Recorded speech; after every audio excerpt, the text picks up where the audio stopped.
साथियों, देश का मीडिया व्यस्त है आपको हिंदुस्तान और पाकिस्तान के बीच की तनातनी दिखाने में, लेकिन हमारा चैनल हमेशा लेकर आता है क्षेत्र की खबरें और क्षेत्र की हलचल। साथियों, मैं गौरव कुमार और आप ग्रेट न्यूज़ हिंदी देख रहे हैं।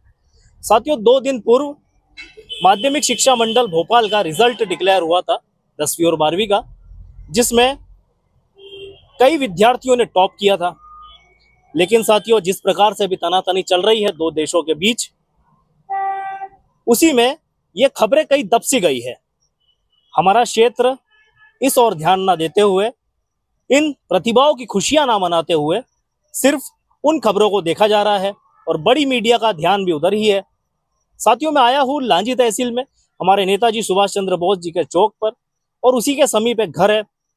साथियों, जैसे घर के अंदर मैं पहुंचता हूँ तो एक छोटा सा मकान है, मुश्किल से 8 बाई 8 की ये एक रूम है साथियों, जिसमें रहता है परिवार। इस परिवार के बेटी ने इस परिवार का नाम रोशन किया है, ना सिर्फ बालाघाट स्तर पे बल्कि संपूर्ण मध्य प्रदेश स्तर पे। जी हाँ साथियों, हम आए हैं एक 10वीं कक्षा की बालिका के घर पे, जिसने माध्यमिक शिक्षा मंडल भोपाल की परीक्षा में टॉप 10 सूची में अपना नाम दर्ज किया है। साथियों, हमारे साथ में है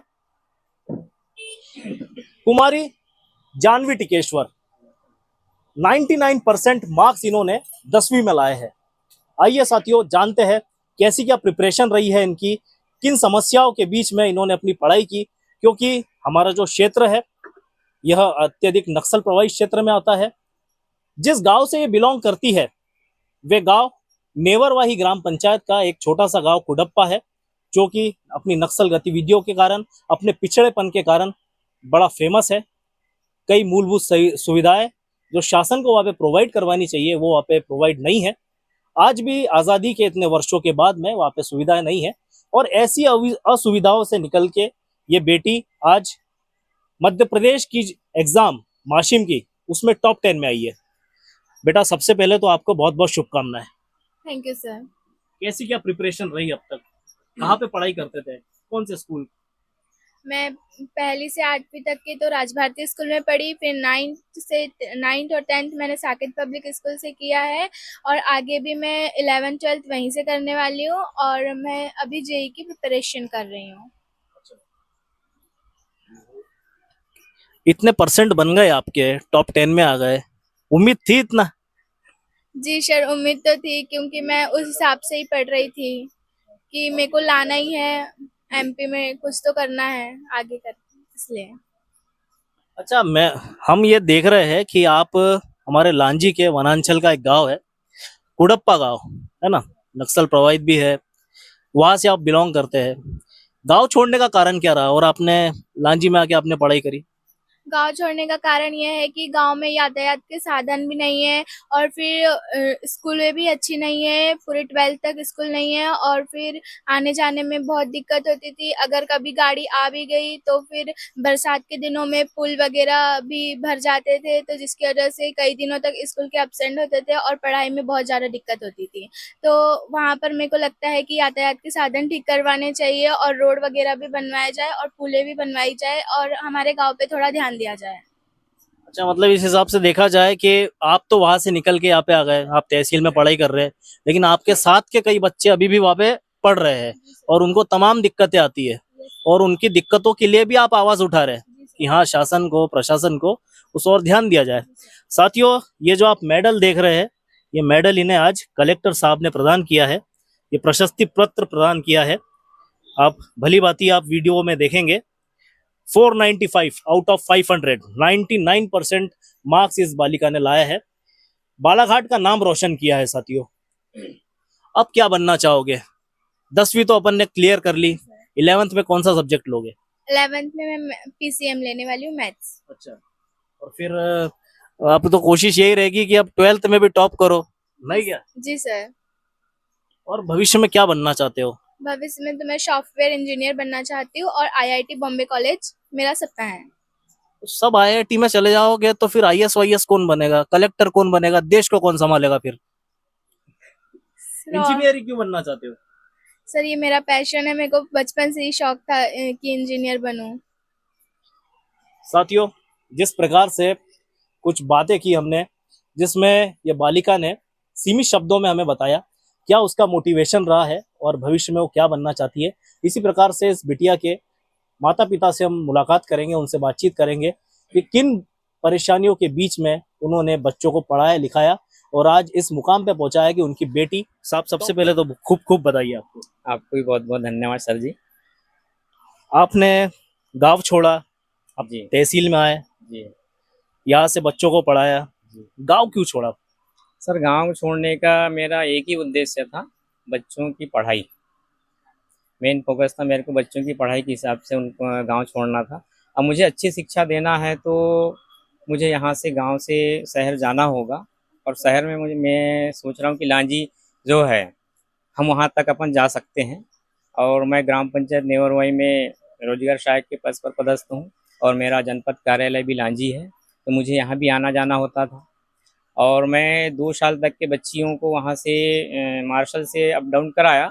घुस देखा कि गाड़ियाँ सुबह से निकलती थी तो 3 घंटे लगभग सभी बच्चों को ये गांव वो गांव सारे गांवों से उठा करके लाते थे, और उसमें जो है कम बच्चे की जगह ज़्यादा बच्चे एडजस्ट करके लाते थे, तो उनके पढ़ाई में उतना कोई ध्यान नहीं था।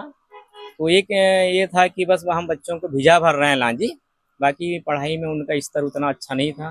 तो मैंने सोचा कि जो बच्चों को जो गाड़ी का खर्च होता है, क्यों ना मैं एक छोटा कच्चा ही मकान ले लूँ, छोटा रूम ले लूँ, जिसका जो है भुगतान मैं किराए में कर दूँ।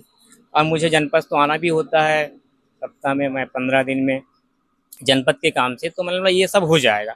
उस पर्पस से मुझे गांव से लांजी आना पड़ा। मेन फोकस था बच्चों की पढ़ाई, उनके भविष्य को लेकर के चिंतित था, इसलिए मुझे यहाँ लांजी आना पड़ा।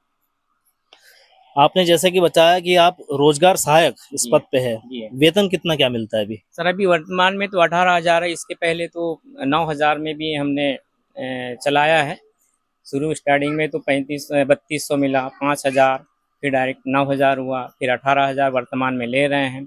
इस बीच में सर जो है शहर में रहना यानी उस वेतन में संभव नहीं था।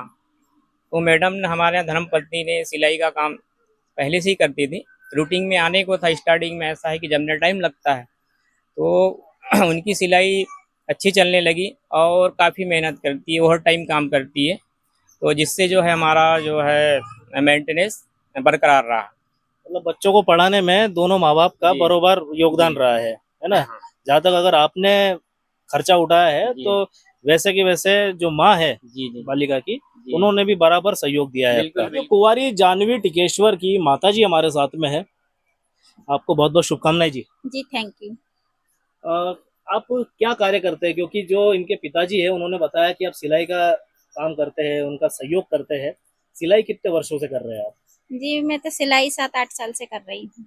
अच्छा, जी तो बराबर सहयोग किया है आपने भाई साहब को? जी बराबर सहयोग। बेटी ने जो नाम रोशन किया है, खुश है उससे आप? जी बहुत खुश हैं हम। अब ये आपकी बेटी आगे पढ़ना चाहती है और इंजीनियर बनना चाहती है, बराबर साथ देंगे तब तक? जी साथ देंगे ना, पढ़ाएंगे, उनका मन है तो हम कहीं से भी कुछ भी करेंगे, पर आप देख सकते हैं साथियों, छोटे से मकान में जहां पर छत पे ये पन्नी लगी हुई है, शायद हो सकता है कि इसमें से पानी भी टपकता हो बरसात के समय में। तो हम देखेंगे कि सिलाई का सामान रखा हुआ है, सिलाई की मशीनें रखी हुई है, और ऐसी परिस्थितियों में यह बालिका एमपी में टॉप कर जाती है। जरा सोचिए साथियों कि बालाघाट मुख्यालय में जो आजकल लाइब्रेरियों का प्रचलन चल रहा है, वहाँ पर एसी कमरे में वहाँ पे जो भी बच्चे रहते हैं जिनकी परिस्थितियाँ अच्छी रहती है, वो वहाँ पे बैठ के पढ़ाई करते हैं। और यहाँ पर आप देखिए कि कितनी विकट परिस्थितियों में एक बच्ची ने अपने माँ बाप का नाम रोशन किया है। साथियों, हम अपने ज़िले के उन बच्चों को भी एक संदेश देना चाहेंगे इस वीडियो के माध्यम से कि चाहे कुछ भी परिस्थिति हो, अब पढ़ना ना छोड़िए, पढ़ाई करिए साथियों। इसी प्रकार की खबरें देखने के लिए आप बने रहिए ग्रेट न्यूज़ हिंदी के साथ में। मैं गौरव कुमार, लांजी बालाघाट।